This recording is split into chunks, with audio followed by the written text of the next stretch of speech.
Assalamu alaikum wa rahmatullahi wa barakatuh. This is your brother Tarek, good brother Islam, back to you with another show here today on Haj Radio 87.9 FM. Today I am joined with some youngsters who are going to be our future, and inshallah they're going to be the future generation. And today inshallah we're going to be touching up on the challenges teenagers go through, the problems they face, and what are possible solutions, inshallah. My first guest here today, if I let them introduce themselves, I'll start off with yourself here. Could you please introduce yourself? Assalamu alaikum. My name is Ibrahim, and I failed my GCSEs, and I felt hopeless, depressed, and stressed about getting to college, and now I want to become a social worker. And second guest, yeah, go ahead, bro. Assalamu alaikum. My name is Tarek Islam. I'm 17 years old, and I was someone who was kicked out of school around drugs, knife crime, you can name it. And inshallah, I'm going to be a mentor in school or a teacher. Inshallah, may Allah accept from both of you. Ameen. And may Allah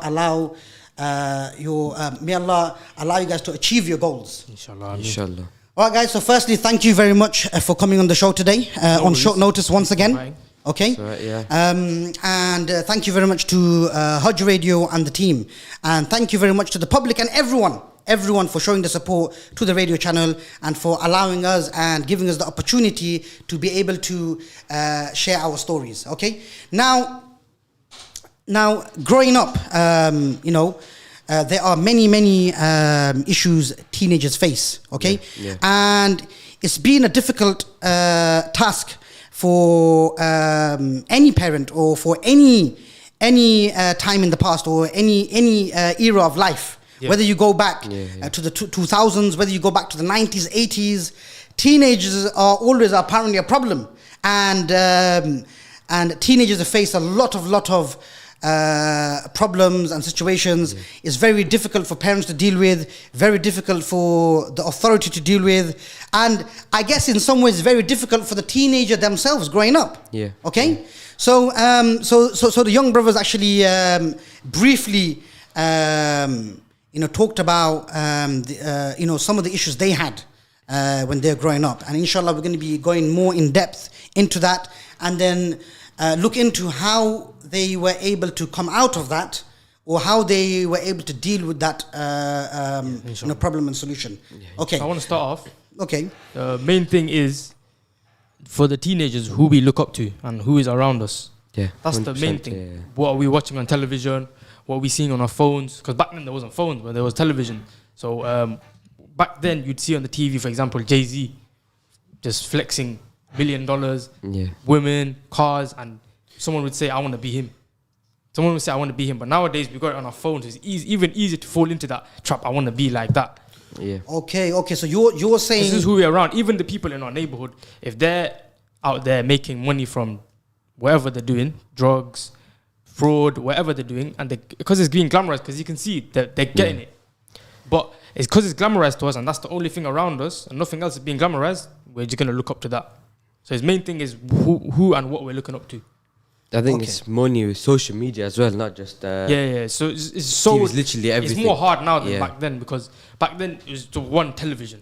Okay. And people around you. Now it's so easy to go on your phone, even in the Apple Watch, you can somehow in the Apple Watch you somehow get into that. I think now it's a wide range of social media has gone so big now. It's like you'll have different types of people there, and you'll want to become them. And you actually also can be targeted with adverts. Yeah. And certain Algorithms can target you wherever you look at. Yeah. So you're saying young people now are easier to influence through these devices, mobile phones, computers, whereas back in the day we could only be reached. So when I was growing up, we could only be reached through the radio, TV, cassettes, CD players, and mainly with the people around you in your neighborhood.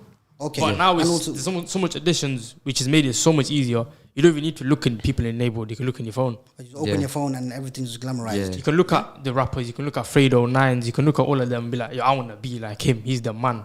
Because they got the clout, they got the fame, and people want to be like them because they look like they're winning. Yeah.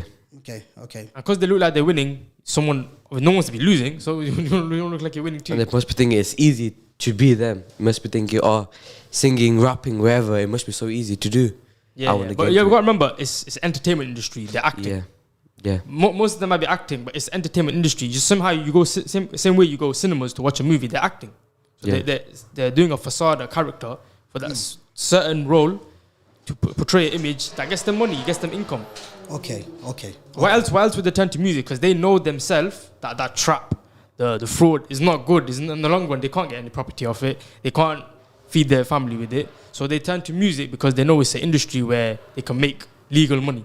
Okay, but then in the music, what's happening? But they're glamorizing their life, so it's like a cycle. The road life, it's like a cycle where the youth are now exposed to it, so they're just going through the same cycle as them.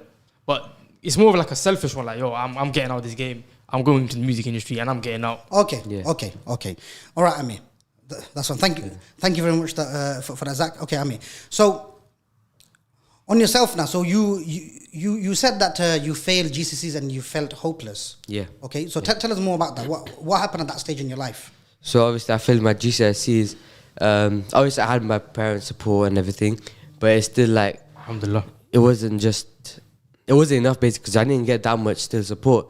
But until when I got into volunteering at One Nation, they gave me roles. What do you mean by you didn't get enough support? As in what? So you failed your GCSEs and then what? So what do you want? Like a lot of what do you want people your parents to do? Or so a lot of people were saying that, you don't have if you fail your GCSEs, that's it, your life's done.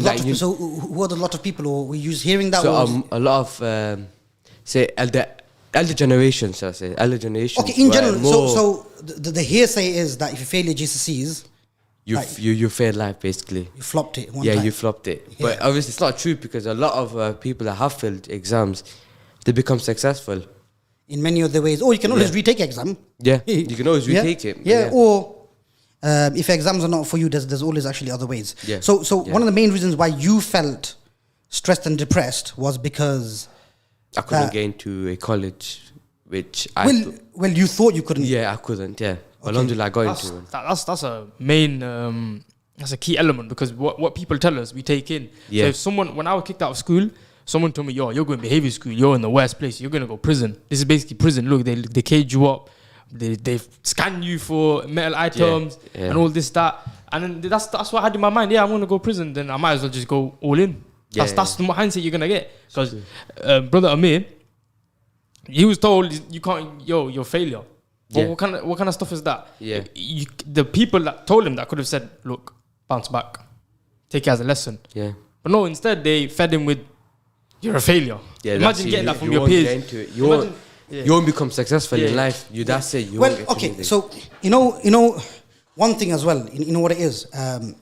I do know there are always external factors that can affect the way we think and the way we behave. However, from me, and going through my own journey and how I managed and how I'm still trying to sort my own self out and we all in our own journey and we're trying to progress in life, no matter who you are. Yeah. Okay, but one thing I know, like I said, I agree and understand there are external factors, but ultimately though, ain't it up to us though how we take? So sometimes we could be in a certain mindset where we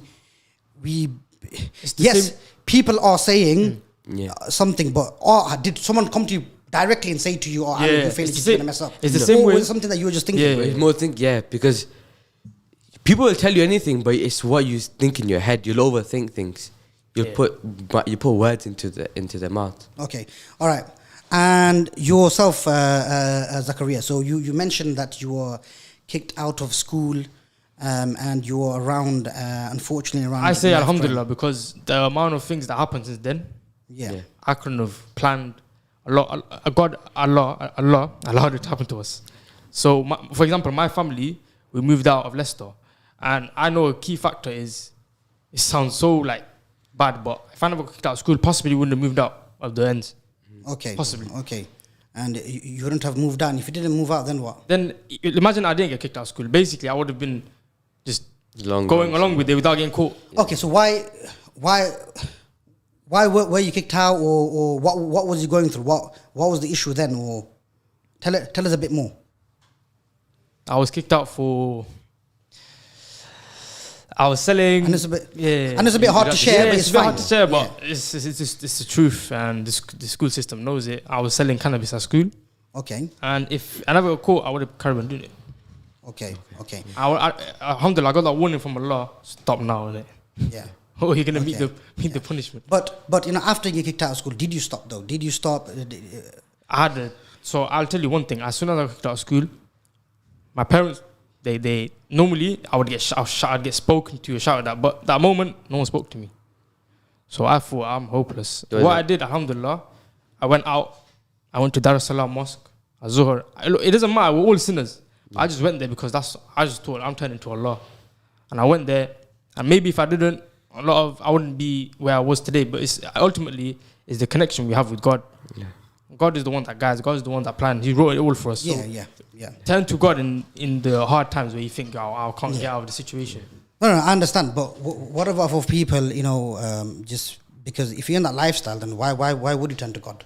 Do you get it? Because it's like. Well, no. But what I'm trying to say is at that, like at that time. So what? So in general, so straight away after. So what led you to go to the masjid though? What led you there? Do you get it? What made you think? What, because you got kicked out and that gave you enough push for you to turn to Allah, or was it a number of things? That played a very big factor. Okay. But at the end of the day, I knew it was wrong. Everything I was doing, I knew it was wrong. So I just knew. It's like when you're dirty, you have a shower. Yeah. So I just thought, I need cleansing, so I need to go. I need to go. I have to go. Brother Zach, you have to say what I'm saying. You have to answer the question I'm going to ask you.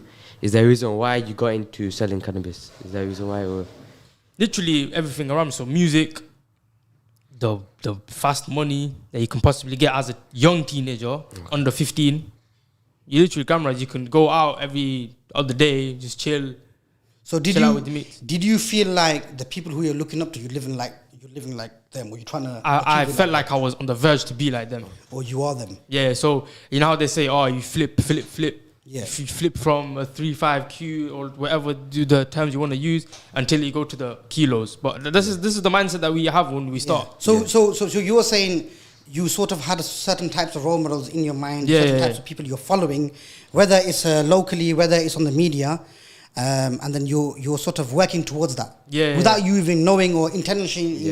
Intentionally, it's just a system where, because I've been hearing all this music about half break, all these terms, it goes in your head. Even though if you hear it once, music it just sticks in your head. Okay. This is why you can't mix Quran with music. Yeah. Because one heart can only have one or the other.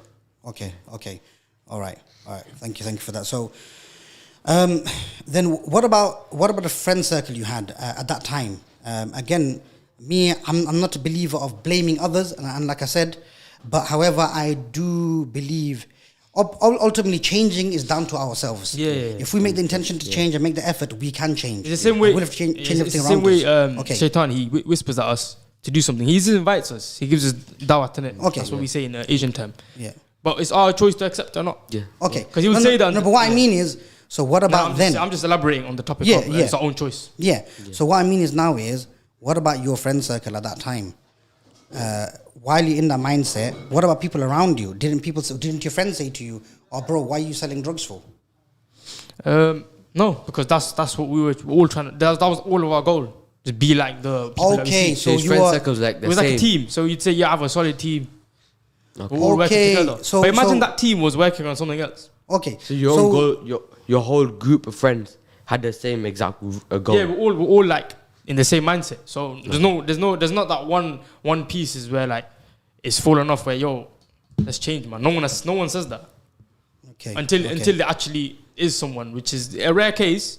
And alhamdulillah, I think I became that piece. Okay. And then because of the way you were thinking, the mindset you had certain types of people around you. Okay, that's fine. Okay, Ami. Now to you, Ami. Now, when you were feeling hopeless and you're feeling depressed, stressed out with all the external factors, okay, what helped you come out of that? Because you seemed pretty sure that you want to become a social worker. Yeah. Okay. Yeah. So how come you don't feel like a failure now? What makes you think you will pass now? Because obviously, I'm not trying to put you down. Yeah, bro, but, obviously, yeah. So yeah. I got into volunteer for One Nation, and then from that I volunteered to Haifa Center, and I did my level 2 youth work. Alhamdulillah, I did my work experience there as well, and with that, it gave me a hope. Like, if I can do this, carry on doing this, carry on working hard, and you can be that person. You can become a social worker. Okay, so you thought you're gonna go volunteer. So you started volunteering for what, a charity? Yeah. Okay. Foundation, yeah.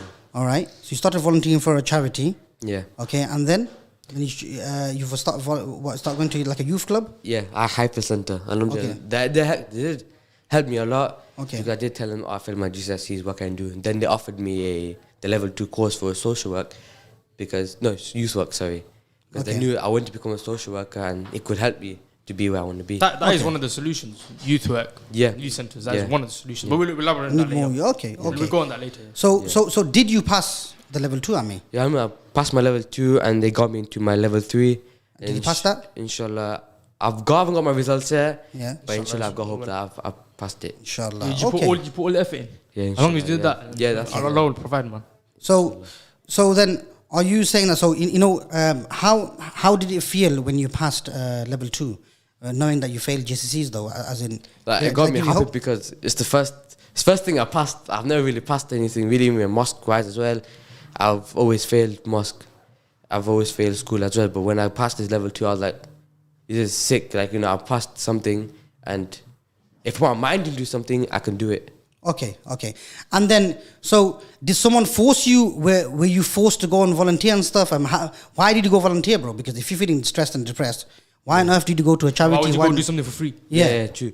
Because it's with family as well, Yeah. the friends that I had.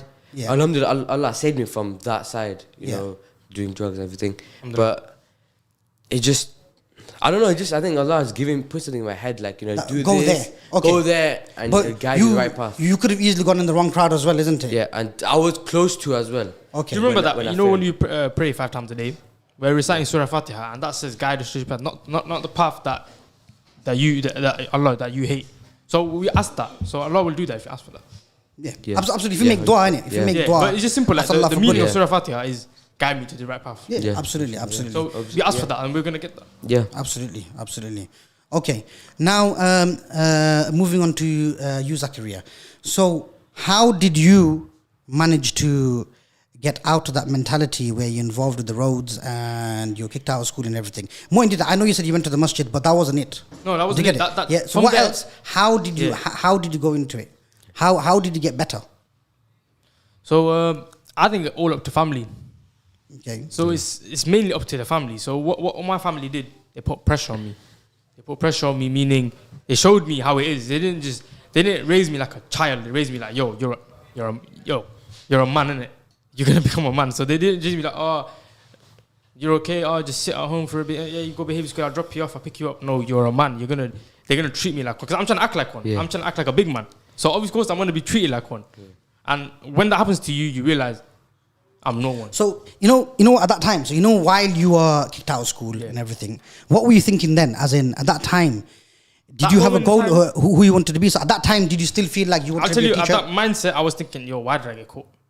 Yeah. Okay. So at that time, you still wanted to be. At that time, I wanted to do that. I wanted to do Okay. that. My mindset is, I'm doing this. So you're like playing scenarios in your head, like how I could have. Yeah, not get caught. how I could have got avoided. Maybe I could have avoided the teachers, or maybe I could have done something else. But that's how Allah planned it. And avoid that family finding out. and stuff, I could have done so much things, but it happened. Okay. I can't go back so in time. what I'm saying is at that time, while you're in that situation, so were you in your mindset that you can't do nothing else, and this is who you want to be Yes, now? right after I thought. What was your goal? So right after I thought all these solutions that possibly could avoid this, I thought, I'm hopeless. I'm going to behavior school. I'm never going to get my GCSEs. Because I was told, if you go behavior school, you barely get any GCSEs. Okay. I don't know if that was a lie. I don't know if that was a lie or not, but I believed it. Okay. I didn't know if it was a lie.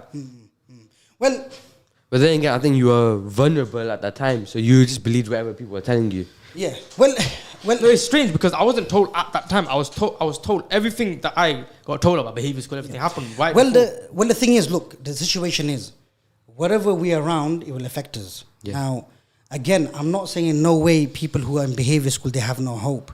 But what I'm trying to say is, end of the day, if you're around like-minded people, you will stay like that. Yeah. Do you get it? And I think it's up to us to be able to move away from that mindset, and something that's going to affect us negatively, we need to move away from it.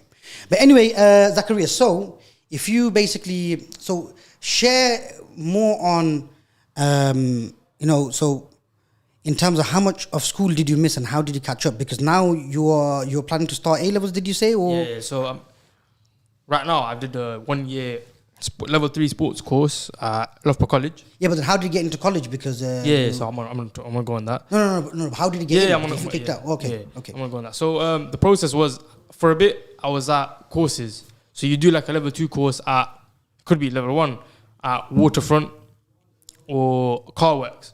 So while I was doing that, I was promised, you're gonna get your English and maths. So I was thinking, maybe I have any hope. So I would tell my mom I could possibly still go to college by getting my grades. But my mom knew, she knew the reality of like, maybe she never knew about the mindset and all this thing that we know, because her English is not well and she didn't understand it.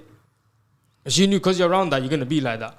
So, this is my mind's gone blank. Yeah. No. So look, what we're saying is, how did you get back into college? Okay, so how I got back into college? Because you were kicked out. Yeah, so I was kicked out. I kicked out of secondary school. Sorry, because I was kicked out of secondary school, I was very hopeless. The only way for me to get in a place in another secondary is if I move out of Leicester, because no school in Leicester was. But even then, they refused you in school as well, didn't they? When Yeah. So because it helped more because I was out the environment. The only thing that helped was me moving out of Leicester, because no school in Leicester wanted to associate themselves with me, even though they possibly seen worse people. Okay. But Let me give you one thing. Imagine the Leicester school accepted you back in. Then what? Would it have been good for you? Honestly, no. Okay. No, because I'm still in the mindset. I'll go away with it. Okay. And then, what ultimately helped you move away from the friends, the mindset, and everything? Me moving out of Leicester, because then I was taken out of the environment. It's more like, when you're stuck in the work life, you want to take a holiday, so you're out of that. Your mind goes a bit free. Okay. It's just like that. All right. Okay, we'll come back more on that. Okay, Amir. So you've mentioned now, how you started to get yourself motivated again, how you started believing in yourself again through volunteering, through doing some additional courses and being around good people. Yeah. Okay. Now, what would you say? What help and support would you say that needed to be there whilst you're going through that problem for someone else? Yeah. If other teenagers are going through the same problem as you, or if other parents are going through the same problem as you, what help and support do you need, or you could have done with? I think literally just more talk. If as parents wise, if you're a parent, you got your kids like this, talk to them. Because I think talking to them is more. Yeah, but a lot of young people don't want to. Yeah, a lot of people don't want to talk to them. Like, Zach, would you have a sit down with mom and dad, for example? No, because it's the reality of Southeast Asian family. It's just how it is. We don't, for example, we don't express our love for them through words. It's always through action. Okay, no, but what I mean is, would you be willing to have a chat though? Yeah, no, because we don't do it through words. It's never through. Anything we do is never through words. Okay. But I think if a 17 or 16-year-old did fail the exams, I think the best thing is go to a charity or go to a center, community center, a volunteer. Yeah, but what about if you're so depressed? What about if you're so depressed and you're so upset that you don't want to go out? You got friends. You got social media. You said social media can be a good way and a bad way at the same time. Yeah, you'll meet some real people. Yeah. No, but what I'm trying to say, I know what you're saying. You're saying what the person can do, what you can do. Yeah. I'm on about what do you need?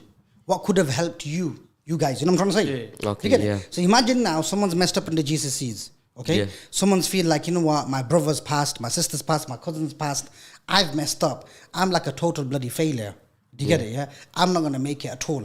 Yeah. I've messed up. And this person just decides, I'm just gonna stay at home now. Okay? What help should there be for that person? Should there be any help, or is it down to them? No, there should be help. Obviously, you should get support. How can you help you? Or how could the community have helped you before? You get it? So I think more of some schools do it after revision classes and that. I think even more of just doing more like one-to-one. Because I think more-to-one with teachers and a student it goes into a student's brain. Like some students are slow, some students are fast. Yeah, so in my opinion, some people, they generally don't like a learning side of education. Yeah. They like the more practical. But they can look into construction, bricklaying, plumbing. they can look into that. But other people, they're generally clever, but they're just in the wrong environment. Because like with me, how I learned is by pictures. I can't draw. I can't draw myself, but I learn by pictures because it's stuck in my head when you see pictures. Visual learning. Visually, yeah, it goes into my head, and I think it's more of as well. It's by teachers. It's some. I know, like I said, Many teachers play a big role, man. Trust me. Some teachers are strict. Some teachers are safe. They understand your. Your point of view and the way your experience. Okay. So do you think there are enough youth centers available? No. So firstly, did you benefit from the youth center in any way? Yeah, it got me skills. Was it a small part of your support and help, or was it a major? Which one would you think it was small. It was part of it. It's small part only. Small part. So you could do without the youth centers? No, we still need it. It's because obviously I know I can do more because I did do more other stuff than social work. No. See, what I'm trying to say is, like for people like yourself, so imagine you didn't have access to youth center, you didn't have access to charity. Then what? Then what would you have done? I think I would have gone towards the path of selling drugs and because I was going close to it. But there you go. So that's a major thing, bro. Yeah. You know what I'm trying to say now? Yeah. That's a major thing. So that's what I'm trying to say to you, bro. So wait a second, bro. That's actually the story of many people. Yeah. Many people. So then, do you need more of youth centers or do you need less of it? We need more of it. 100%. Do you see what I was trying to get to now? Yeah. Any government people listening, make sure you fund more youth centers. Thank you. Because I do think, because I think not many youth people know about youth centers, a community center that does a youth club. Because as far as I know there's two. One in Hyperton, I think there's one in St. Matthews. Am I right? Which ones have they made into COVID centers? Hyper center they made. Yeah. But not St. Matthews. No, but there's Code testing still youth are going on there now. So they've reopened up reopened. again. Okay, Yeah, they've reopened up now. Obviously, due to COVID, a lot of youth centers had to close. So that's a big role. So in COVID time, definitely there was a raise in it was youngsters involved in the worst time. crime and stuff. Yeah, because even when Hyper Center youth, what they did was all the young people that we had already that was on the list, we rang them, seeing how they were, did video calls, we'd like try to engage with them more and try to like understand and help them with, because obviously COVID time was the most thing, you can't go out. Also, what are you saying? Young people were you part of another project, is it? Yeah. You're part of another project So during COVID? Yeah. Okay. Because obviously What was that project? So it was actually contacting young people, see how they are, how they're feeling. Okay. Yeah. Because obviously you can't go out. COVID was like the worst time for anyone. Yeah, really. anything. Yeah. Because especially young people, normally they like going out. Chilling with their friends. And because even, you have PS4, Xbox or whatever, you're playing online, but it's still... There's a line where you get bored of it. Yeah. You want to see them physically. Yeah. Because then you can chat real, like proper. Yeah. Okay. You can bond properly with your mates in real life compared to thinking. All right. Zachary, to you now. Now, in terms of, once you moved out of the city, okay, were you immediately happy to have moved out? No, I was angry and sad. I didn't understand why everyone was doing this to me. I was thinking, why are you doing this to me? I'm trying to change.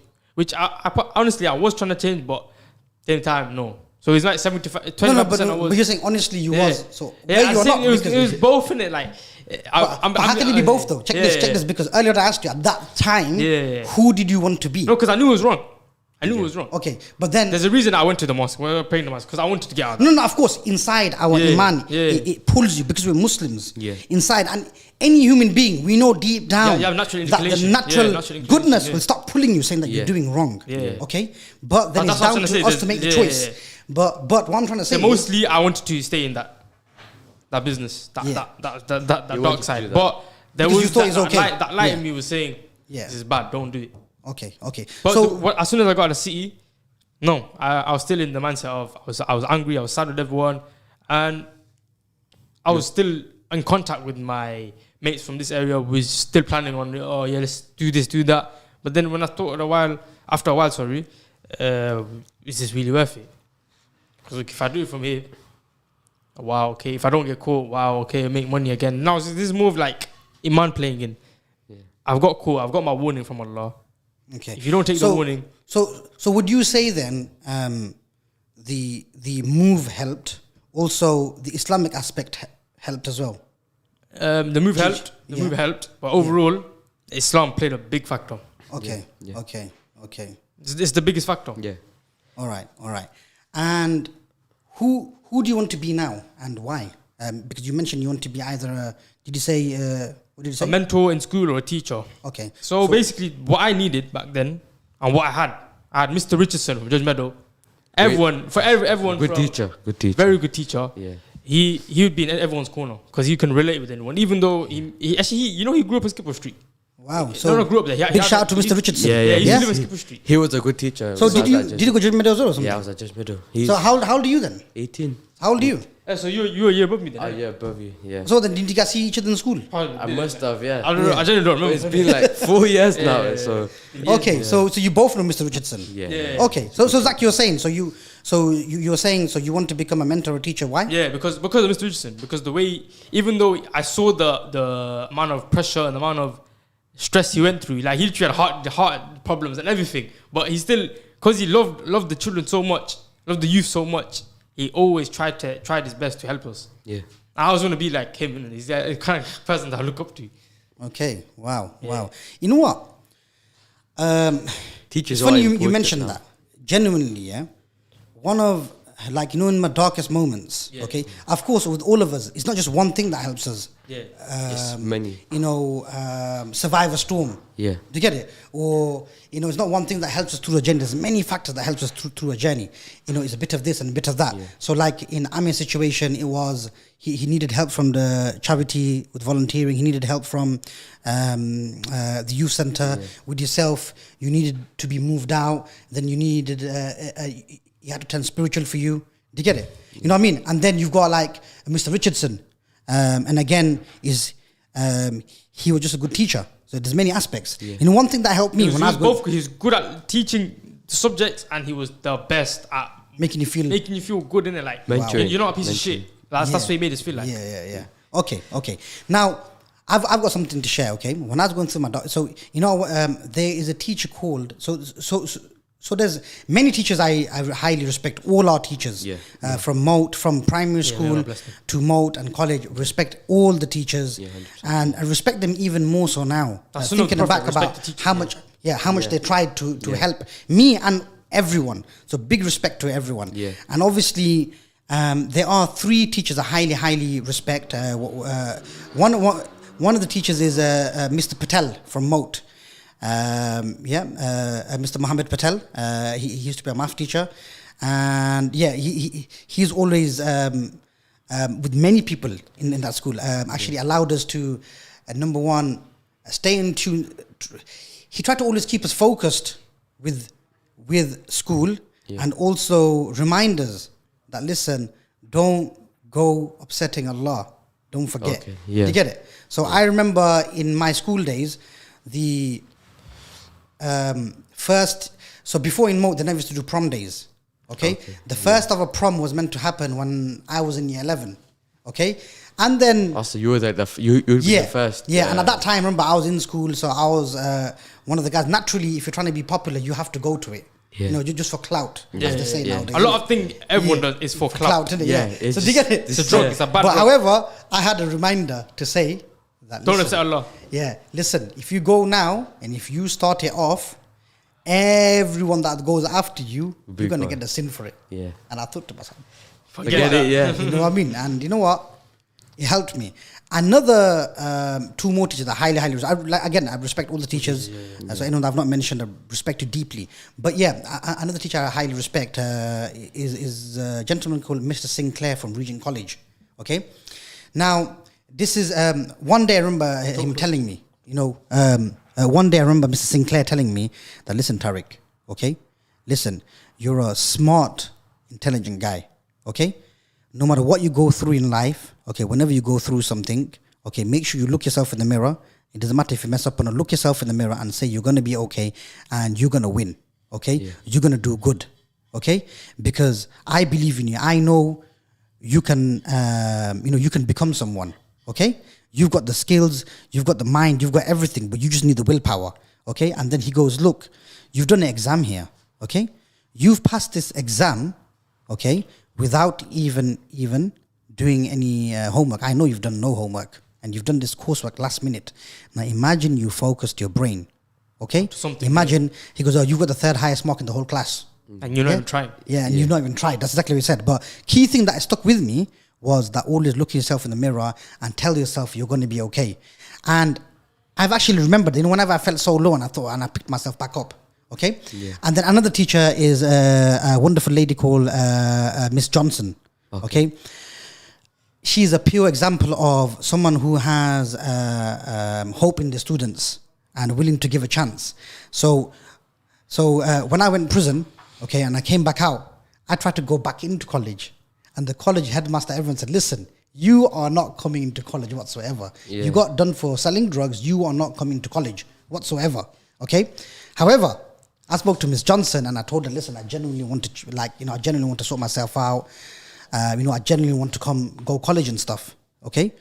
And she actually fought for me. She literally had the headmaster up, everyone. She caused the whole problem. Do you get it? Yeah. That's because of how much she believed. Do you get it? She caused the problem for the headmaster, imagine. Yeah. She goes, you have to let Tarek in. And literally, well, I know the next day now, everyone's like, okay, Tarek, you're back in. You got your admission. You know what I mean? So, yeah. Literally in as well, you'll meet teachers some play real people that genuinely care for us. So it's sick, man. Okay, so to end that question then, so one of your main reasons for you wanting to be a teacher or a thing is because of teachers like Mr. Richardson, and there's also some female teachers that judgmental that all of our circle we pushed away. They always want to tell us. They always the same way, Miss Johnson. Always they believed in us. They always believed in us, but we always pushed them away. Okay. I don't know why we did it. Maybe because when we're together, we just idiots. Well, at that time, sometimes help comes and you feel like we don't want the help or we don't. It's need like a little warner that we kept pushing away. Yeah. Okay. Pushing away. Okay. Right. Alhamdulillah. So what do you want to? You want to become a teacher? So you want to ideally become a teacher now and then? Yeah, because I only want to become a teacher because alhamdulillah, my sister, my cousin sister, they're teachers right now and they're chilling, innit? They get so much holidays that they get so compared to another work here where they make 20. That's another peak, innit? That's another peak of it. Is you get so much holidays, but that's a bonus of it, yeah. Yeah. But they're literally raising the youth. They're making the next generation. Then they're making the next nurse, the next doctor, the next businessman. Yeah. So why wouldn't you want to be involved? You get the barakah of their deeds as well. So why wouldn't you? It's literally halal. Okay. Halal hustle, literally al halal hustle. Literally. Amazing, promoting my friend as well. Halal hustle. It's a halal hustle that will give you so much barakah in your life and on the day of judgment, may Allah reward us for it. Okay. So now to you, Ame, why do you want to become a social worker? Because obviously from a young age, I've always wanted to help someone. Even from my grandma, she's got disabilities and I always helped her with it, everything. And from that, I just thought, I want to do it as a job because Islamically, you're getting barakah, but not just that, you're helping other people that do need and like we're in a similar place where I was. Okay. So you're saying in both ways. In the dunya wise, you can have a job and get paid.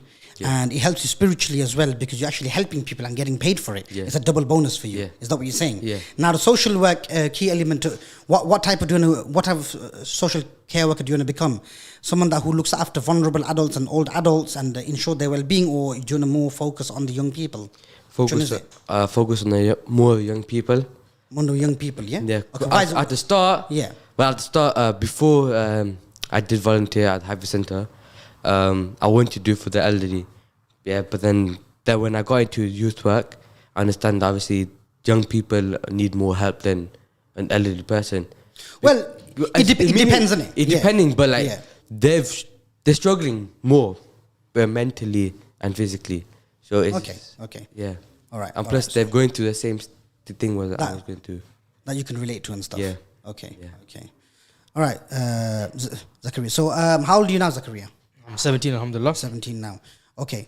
So, now the life you're living, okay? So before, while you were living... I remember when I first went to Loughborough, my brother would always say, oh, you're moving like the Fresh Prince of Bel-Air. Yeah. By the way, guys, to all the listeners, Zakaria is my younger brother. And I should have introduced it before, but I thought I'll let you guys... I'll mention that later. So Zakaria is my younger brother. So, you know what? So, Zakaria, while you're going through that, I was already a youth worker then. So how come, could you not come turn to me for advice? It's cool, you can share it on air. What was the situation? Because if your brother's a youth worker... I was afraid of my brother, innit? I was afraid of him. So you couldn't come and openly talk Yeah, to so I me? couldn't openly and go say I was involved with this, that. But at the time, why would you as well, innit? Yeah, why would I? Yeah, because I'm in the You're your mindset. brother, yeah. Yeah. He'll probably tell your parents, oh, look what he's done this. My brother Tarek, Allah bless him, yeah, he's like a third parent. I mean, So literally, when I was growing up, I had 3 parents, and he knows himself. Since I was a baby, I used to follow him around. He knows, isn't it? He knows. That's why when he looks at me, he wants me to be. Of course. He wants me to be successful, inshallah. I mean, may Allah make that success. Ameen. Okay. So what I was going to say now is, before in the past life, okay, and while you're out with your friends and stuff like that, you may be having fun with your friends and stuff. But in terms of your mindset and your well-being, how did you used to feel inside then, and how do you feel now?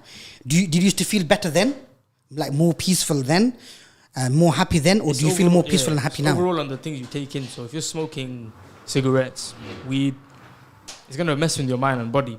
Okay. So you're not gonna be at peace. And you're not gonna be at peace because you're trying to get you're trying to get your money in. So you're always concerned about, how am I gonna flip this? How am I gonna flip that? You don't even think about Zach, I got a question for you. You're not even think about eating. Zach, I got a question for you. Yeah. Okay. All right. And even for you, both of you guys. Yeah. Okay. Answer honestly. Okay. How, and let the listeners know, how easy is it to get hold of drugs? One phone call. Well, it's like around the corner kind of thing, isn't it? Yeah, anything. You can go down the road. Easy. Yeah. I think everyone will It's easier to get drugs than help. Yeah. I think everyone knows someone that sells it, or Now, like I said, it's easier to get drugs than help. This is how it is. Okay. And, okay, wow. Like, do you know how this That's my love for brother speechless. Yeah. That's deep, innit? I think in certain aspects, it's always been with that. So what about, are there people, so you know how, are there older guys sort of influencing younger people and trying to get them to sell drugs or trying to promote drugs to them? Would you say that?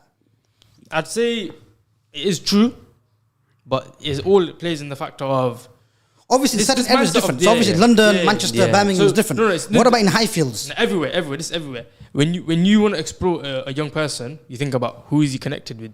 This is the mindset of everyone. Even when you get into beef with people, you say, "Oh, who's he connected with? Who is his siblings? Who is his people?" And if their people is pussies, you would exploit it. Mind the language, mind the Yeah, language. yeah. yes. But I'm just. This is the street. Okay, analogy. that's fine, that's fine. This literally, they exploit people who are weak. What's the word? What do you You're mean? being a basically? tyrant. You're literally being a tyrant. You're exploiting people's weaknesses just for your own gain.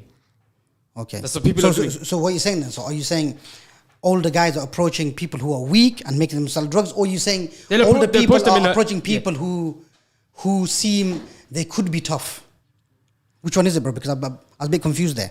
They're approaching the weak because they know they can easily get them, but they won't approach them in the way, "Oh, yo, sell this for me now." Approaching, "Oh, yo, you want food? Do you want food to eat?" Okay, yeah. They approach you in a way like they're trying to help you So first. are you saying weak in mind or physically? Which one?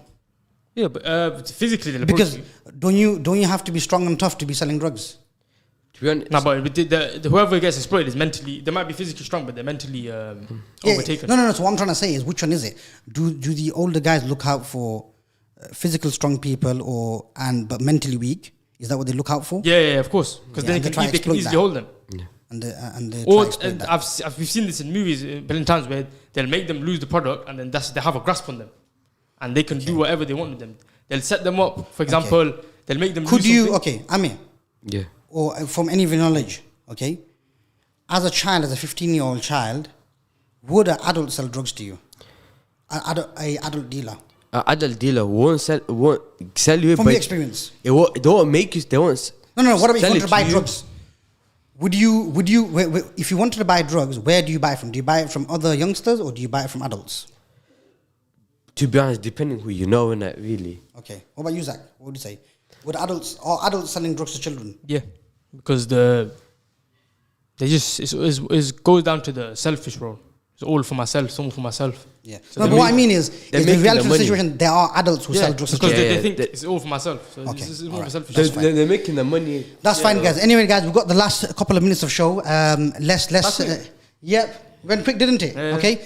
Let's end it with some more positivity, guys. Yeah, we were very okay? negative, man. Yeah. I blame my but, brother. But you know what? No, it's for us to give it insight from of the people of the situation out there. Okay. Now, in terms of solutions, Amir reckons there should be more youth workplaces. I think as well, more youth workplaces, but I think as well, mosques should be more involved with the young. Like mosques now, they're not. What do you mean? They're not involved. What got involved? What, tell them to come mosque and pray namaz? I'll elaborate on that. Yeah. The Prophet ﷺ, when he was praying, his grandson would play with him. Yeah. I don't know about nowadays, but before there was always kids playing at the back, messing about. And the people used to say, shout at us, but at least we're in the mosque. Yeah. So at least the next generation is in the mosque. But now you won't see that because they've been scared away. Because when they go in, they're messing about. But at the end of the day, we're little kids. I want about like 12, under 12. Yeah, because I remember in mosque, like when my dad used to take us to a mosque. Obviously, you ain't gonna mess when you see your friends. You ain't gonna be talking loud. But I'm saying, Prophet Sallallahu grandson used to literally jump in while he's praying. Okay. So how do you now that you guys are older and teenagers? Obviously, as teenagers, you won't mess around. Anyway. You guys are talking about when you're kids. Yeah. Okay. But when you're teenagers now, you're 15, you're 13, you're 14, 15, 16, 17, 18, 19, 20. Yeah. You still count as youths. Yeah. Okay. So you're saying mosques need to get involved? How? What I think more of like having more activities for the youth. So you know how they do youth programs. Youth programs doesn't help. To be honest, it does help sometimes, but sometimes it doesn't help because or you mean alone doesn't help? Yeah, because doing youth programs, whatever, it can be good for some people. Some people are not. Because how are you gonna make them come to the mosque? Yeah. You can put it, but no. But what do you mean by youth program? I mean bayans. You mean? Yeah, bayans. Yeah. Okay. So how do you want the mosque to get more involved then? So do more activities. So I think they should do more activities. More like what? Give me an example, bro. Give me an example. Because imagine someone from the mosque community is listening, and they're listening to you two saying, just blaming the mosque. Imagine, and said, don't shout at the kids. Imagine I'm still a person in the mindset, and I've been invited by someone to come to the mosque. Yeah. What's the one way to persuade me? So obviously, nowadays, young people like playing football or any kind of sports. Bring that in, bring sports, football, So I'm about strictly to the mosque. So it seems to me you're saying there should be like youth work activities, outreach programs from the masjid. Yeah. Okay, as well. Yeah. Why? So it's connected because it's in the house spiritually and I think it helps them as well. Yeah. Okay. Yeah. And what about you, Zakaria? What other help should be there for people? That's mainly the teachers. Teachers, they need to play a big role in just believing in the students. Yeah, but they do that. You said it before, the teachers used to believe in you. I believe myself, the teachers used to believe in me. Do you get it? They keep that belief. Even if they get kicked out, whatever. Yeah. No, but I mean, in addition to that, what other extra support could there be that would help easier for someone who wants to change? Okay? For someone who wants to turn their life around. Or for someone who's feeling a bit down and, what other things should there be? No, I'll be straight. I've seen from my experience. Yeah. Not everyone in that life is Muslim, but I'm saying the 5 times prayers a day. That's the only thing that can make us manage. That will help you. Okay. Someone who's listening who's not Muslim, just invite you to learn about the religion of Islam. Okay. Because we just believe that there's one God and we're here, we're being tested. We're being tested, and Allah sent prophets along the way, and our final prophet is Muhammad sallallahu alaihi wasallam, and he's come with the message to either choose this life or the temporary life, or choose the forever life. Okay, all right. So when you get that still in your head, you'll think, am I gonna sacrifice something forever for something temporary? Yeah, but hear me out. What I'm trying to say is what support. So are you saying more dawah projects are needed? Yeah. Because if I'm on the road, bro, last thing I'm thinking about praying namaz. Why am I going to go pray namaz for, bro? I'm napak, for example, in my mindset. Yeah. Well, I don't want to pray namaz, bro. You get it? Regardless of what you say. You know what I'm trying to say now? So how do you get someone to think about it? So what are you saying? Are you saying there needs to be more Islamic outreach as well? Yeah, from the community? Definitely. Yeah? I think there'll be a lot more Islamic outreach, and there are some brothers doing it in Highfields. I name one, Nizam. Yeah. He's been doing it. Okay. Just the way we approach it as well. The way we approach it. Get more time. We get more time for the show. Don't approach us youth downgrading us, making us feel like poo. My language earlier. Yeah. But literally, don't make us feel like we're nothing. Make us feel like, look, we're all How I would come and say, look, we're all sinners. We're all humans, we're All humans, we all make mistakes. Yeah. But the biggest worst thing is to just acknowledge that mistake and just think, yeah, I'm carrying with what I do. Okay. So you gave an example of a brother doing a lot of Islamic outreach in the community, and you feel there should be more people who's doing Islamic outreach. More people, and it's not about more people. It's the way, even if it's one person, the way they approach it, they will succeed it. If they approach in the manner of, I'm gonna downgrade you, you will not succeed no matter what. Of course, They'll hate you. They'll hate you. The tongue is a weapon. Do you get it? Yeah. And it's I think the tongue is much more stronger than our physical. Yeah. Of course. Words, make a difference, massive difference on how you portray things. Yeah. Okay. Yeah, all right, guys. So thank you very much for coming on. We have to do a part 2 because there's not enough time, man. Yeah, no problem. Inshallah, we'll get more on. Okay, guys. So before you go end the show, okay, in 3 words or very short words, what advice would you give to someone who's feeling hopeless and who's failed the exams right now? What advice would you give in short? In the short? Yeah. Work hard, talk to someone. Okay. And Zach, in your situation, what 3-word advice would you give to someone who is currently in that lifestyle, living that life, thinking that I'm going to grow up to be a thug, a rapper, or a drug dealer? Remember last punishment. Because you'll get away with the feds. Wherever you might avoid the feds for a bit, you might avoid your family. Overall, who's going to be with us in the grave? Picture that in your head. You go in your grave. Your grave is either going to hug you, welcome home hug, or it's going to crush you. Yeah. Think about that. That's something that is we can't imagine. Think about Jahannam. Think about hell. Think about the consequences of what we do. Thank you very much. Because if we just think, we're not going to get away with it, Allah will grab us. Our moment where we think we're successful. And when He grabs us like that, game over. Absolutely. Yeah. Guys, thank you very much again. To anyone listening out there, if you're a parent or if you're a young person, if you need any help and advice on any courses, you need any help and advice on how to get back into college, how to get some extra education done, or you're struggling in any way with young people, especially under 24, please get in touch with Haj Radio. Inshallah, they'll put yourself in touch with myself. Currently working on a project where we are helping young people find work experience, find courses, and mentor them to point them to the right direction. Jazakallah khair to everyone listening. Thank you very much to my 2 young brothers who turned up today. Thank you very much for both of you coming down thank you for having and us. sharing your experience.